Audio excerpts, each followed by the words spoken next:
Welcome to Vegas Live with Nina, and I'm Nina, your host. And as you can probably see around me, I am in a completely different place. I'm still in Vegas, though. I'm still in Las Vegas, and it's a beautiful day out there. The sky is blue, a little windy, absolutely gorgeous out here. So don't get jealous, everybody out there, because, we're having a good time here. I have an incredible guest with me, JT.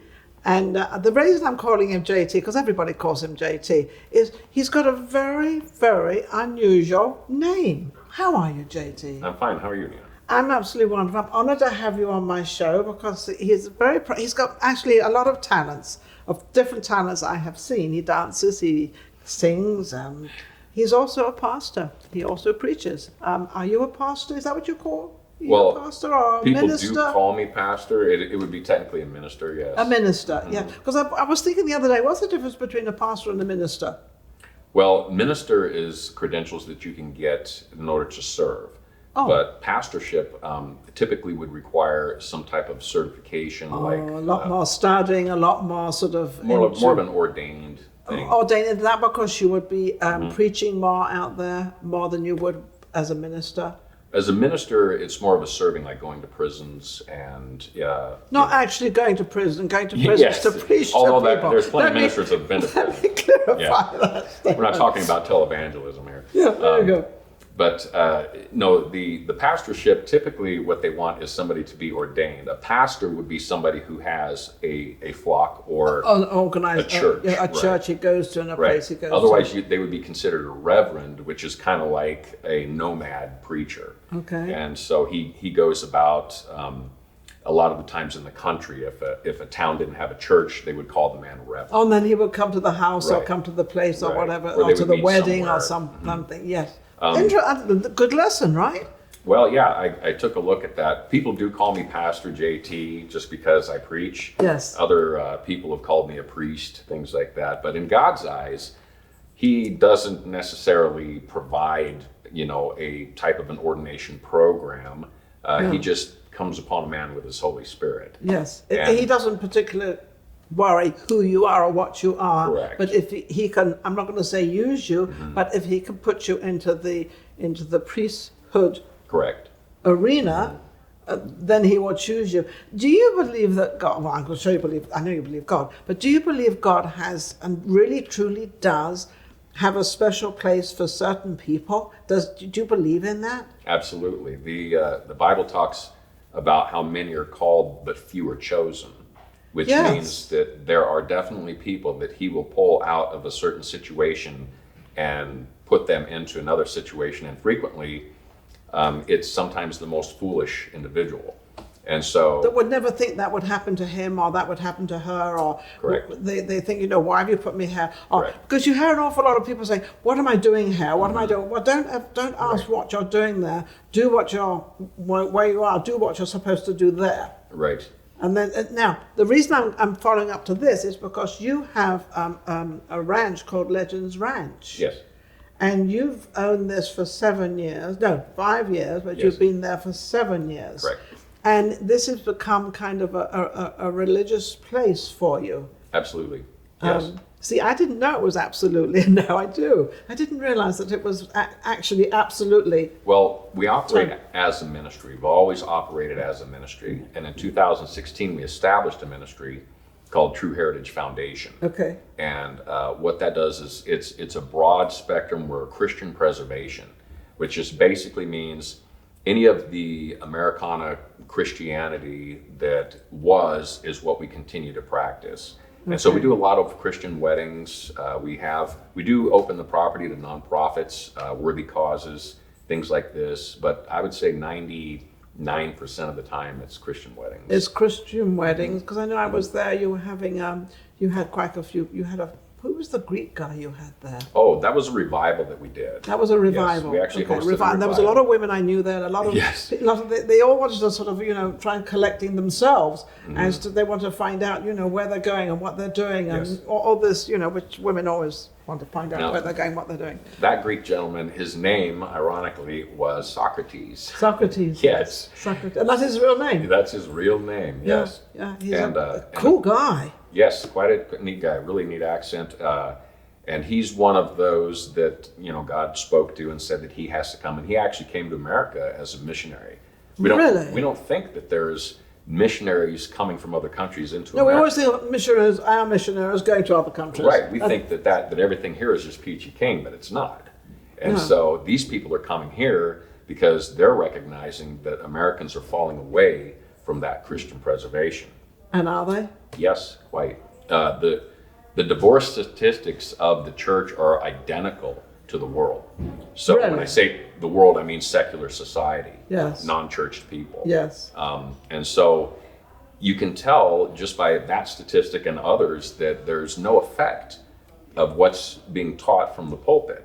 There's no practice going into it. And so what they've done is they've integrated the world into the church rather than integrating the church into the world. Into the world. Right. So we kind of got it round the wrong way. Yes, and it needs to turn around. So is this why we need the missionaries? That Probably is. That's probably That's a why reason God is why we sending them need here. them, Right. because then we can get them Correct. out into all the different areas that are. I think we're in need of this a lot. Yes. Okay, so now we're in this COVID-19 epidemic, whatever you want to call it, and the vaccines are coming out, and Pfizer just got a vaccine coming out in a few days, in a few weeks, or whatever the case may be. Where are we going with all this? Because they're not allowing the children to go to school, which I think they should go, but we can go to other places and do other things. Right. But also they're closing all the churches. Right. Now, what is this thing about closing churches? That doesn't make any sense to me. It's entirely slanted. It's persecution, essentially. They're calling churches breeding grounds for COVID. And at the same time, they're opening up, and they've never proven by anything medical or legislative that it's at any more of a risk, especially when they operate according to the exact same rules as other entities, yet they're allowing these other entities to have... Well, nightclubs to be open there. I mean, I just saw them gathering somewhere. I don't know. There's trust me, gatherings everywhere. When you go to Walmart, which is still open 100%, It always has maybe been. even 50%, everybody's touching the exact same screens.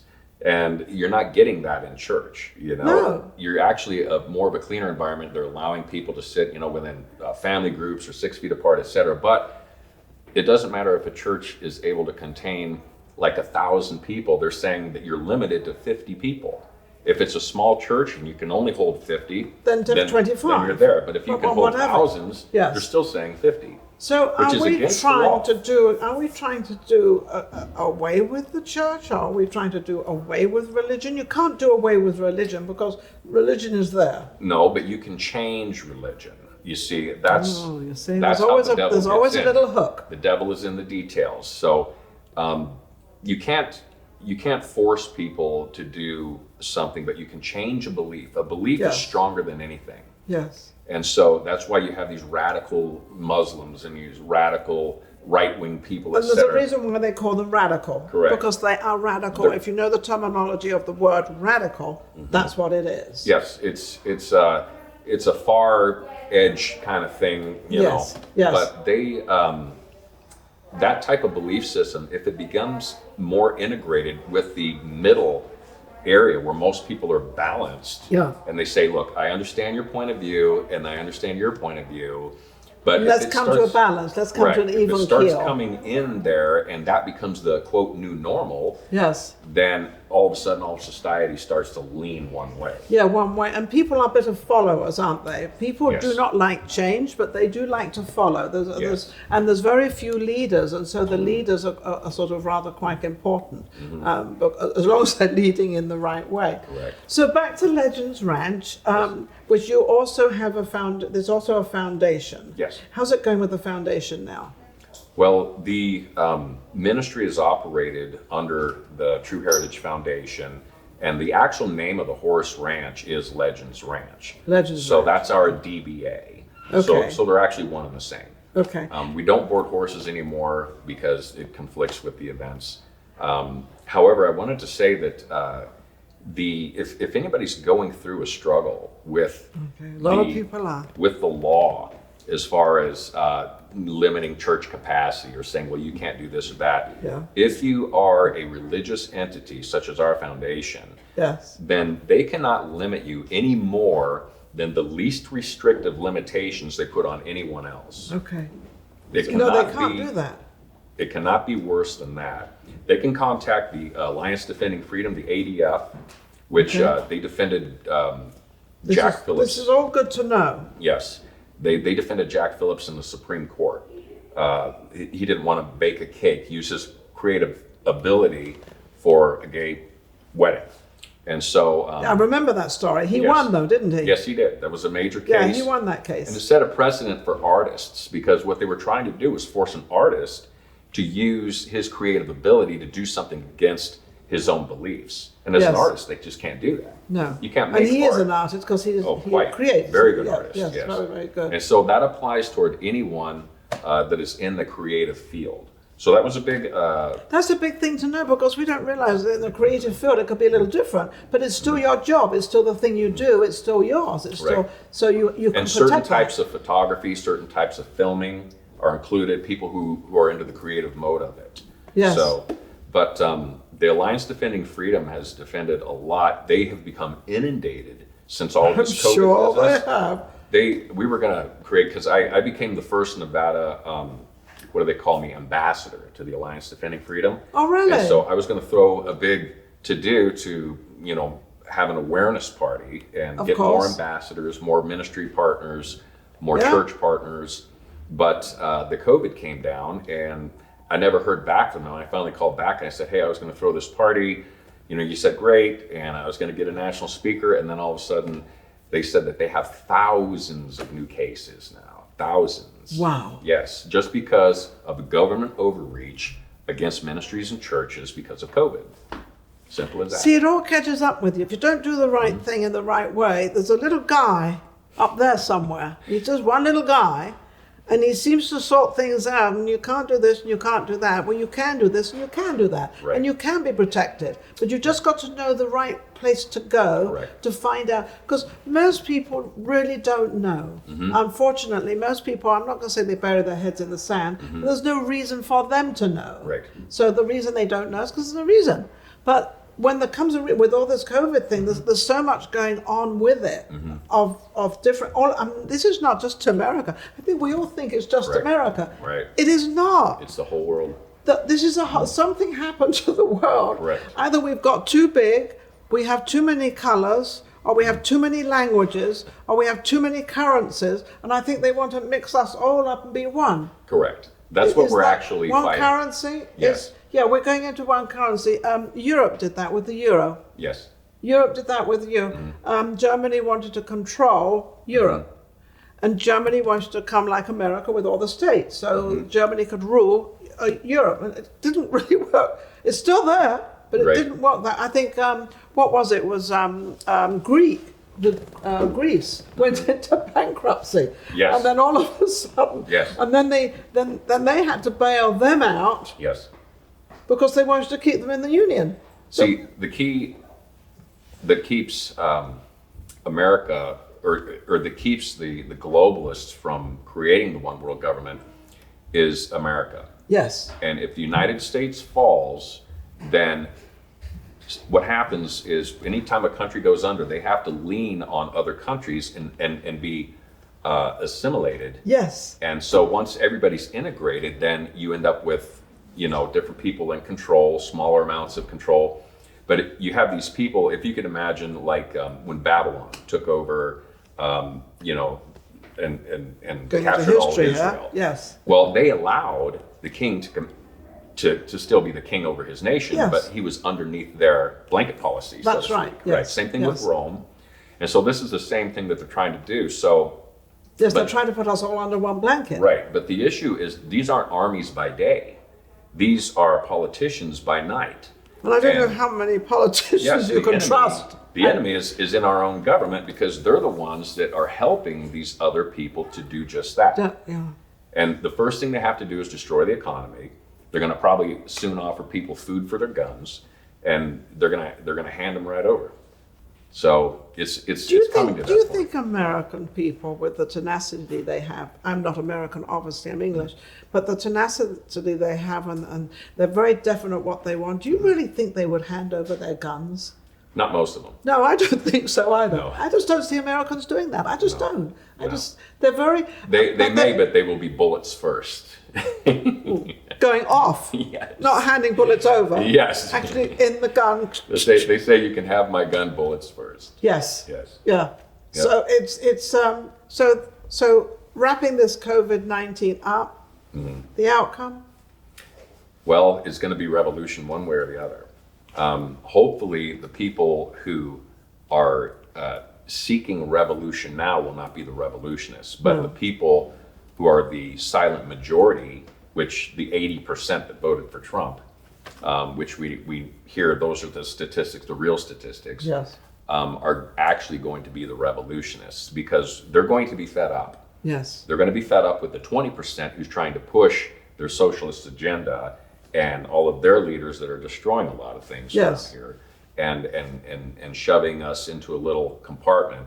Or shut up, stay in your home, shut up, wear your mask, don't go out, only have 5 people in your home. If you've got 6 children, you've got a problem. You've got to send 2 of them out or 3 of them outside. They can't live with you. I mean, the whole thing is becoming absolutely, totally ridiculous. Yes, it is. But at the same time, it's not so ridiculous because everybody's following suit. Right. They're all following through. Well, I mean, COVID is real. You know, everybody understands that. But the so-called pandemic is really being overplayed. Well, because they seem to have involved, you know, anybody with diabetes or heart disease or any other disease is now a COVID-19 patient. It's an opportunity. It's a money thing. That's where it comes into a money thing. Back to your ranch, back to you. Anything else you would like to put out there that we can help you with? How can they reach you if they want to book for their wedding or for their bar mitzvah or whatever it may be? Yes, you can go to legendsranch.vegas and just peruse the website. You can see what we're about, what we offer. You can inquire from the website there. Yes. And that's about it. I don't have any other materials with me. Now, JT, he preaches, what would you say? You do a sermon. Yes. A sermon. Wednesday nights, which is tonight, and I'm going to be going. Yes. And I'm going to see you there later. It's a very natural thing. He doesn't have a script. He's very much like I do. I don't pre-interview any of my guests, never have, never will. I just don't want to unless somebody says, you've got to pre-interview them. No, I don't want to. And you don't, because you just come off the cuff, as I call it, and he preaches, and it's usually, it's very good. It always seems to be a message you want to hear. I don't know why, but whenever I go to church or whenever I listen to people like you, there always seems to be a message that I've just done something and now they're sort of confirming what I've done or how it's going. Why does that happen? That's providence. Okay. Yes. Well. Providence. So you can find my sermons. I do post them on my Facebook page. Oh, good. Okay. And also David Orlov posts them on his Facebook page because he does all of the video. And so you can see all the sermons there. And I think that's the only place that I do have anything posted so far. So, but we will be doing some filming as well. Good, yes, because you're building a studio. Yes, we're building a studio. And you've been here 7 years, preaching 5 years. What's it like? How do you like Vegas, apart from the COVID-19? Is it treating you good? Well, Vegas to me is home because I was called here on a mission from God. So whatever you do and wherever you go, you're going to be happy. You have to be there. Actually, I feel that way. Even though we are like pilgrims here, because we know our real home is in heaven. Yes, of course we do. But at the same time, I often wonder, because I'm from Torquay in England, which is a little town. It's a beautiful little fishing town. It's gorgeous in Devon.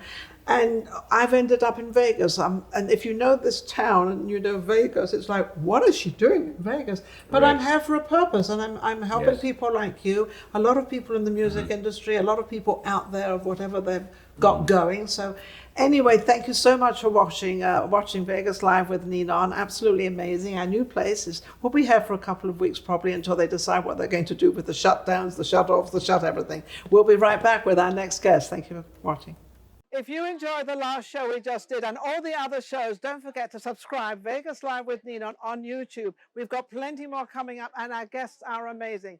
So don't forget to subscribe. We'll be right back. Vegas Live with Ninon.